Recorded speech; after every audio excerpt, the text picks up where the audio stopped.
Details చూస్తే ఆంధ్రప్రదేశ్ రాష్ట్ర సమగ్ర అభివృద్ధి మరియు పారిశ్రామిక పురోగతి లక్ష్యంగా ముఖ్యమంత్రి చంద్రబాబు నాయుడు ఢిల్లీలో బిజీగా గడుపుతున్నారు.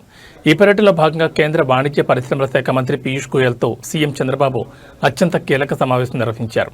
రాష్ట్రానికి నూతన పెట్టుబడులు తీసుకురావడం, పారిశ్రామిక వృద్ధిని వేగవంతం చేయడంపై ఇరు నేతలు కూలంకషంగా చర్చించారు. ఈ భేటీలో ప్రధానంగా ఆంధ్రప్రదేశ్లో కొనసాగుతున్న పారిశ్రామిక అభివృద్ధి ప్రాజెక్టులతో పాటు నూతన రంగాల్లో ఉన్న పెట్టుబడి అవకాశాలపై విస్తృతంగా చర్చించారు.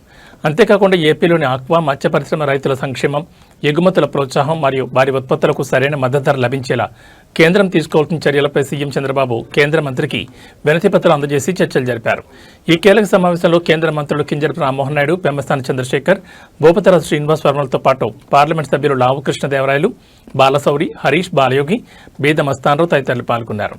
రాష్ట్ర ప్రయోజనాల కోసం కేంద్ర ప్రభుత్వ సహకారాన్ని పూర్తిగా వినియోగించుకోవాలని భావిస్తున్న సీఎం ఏపీకి కేంద్ర నిధుల విడుదలపై కూడా ఒత్తిడి తెచ్చారు. ముఖ్యమంత్రి ఢిల్లీ పర్యటనతో రాష్ట్రానికి నూతన పరిశ్రమలు, పెట్టుబడులు వచ్చే అవకాశాలు స్పష్టంగా కనిపిస్తున్నాయి.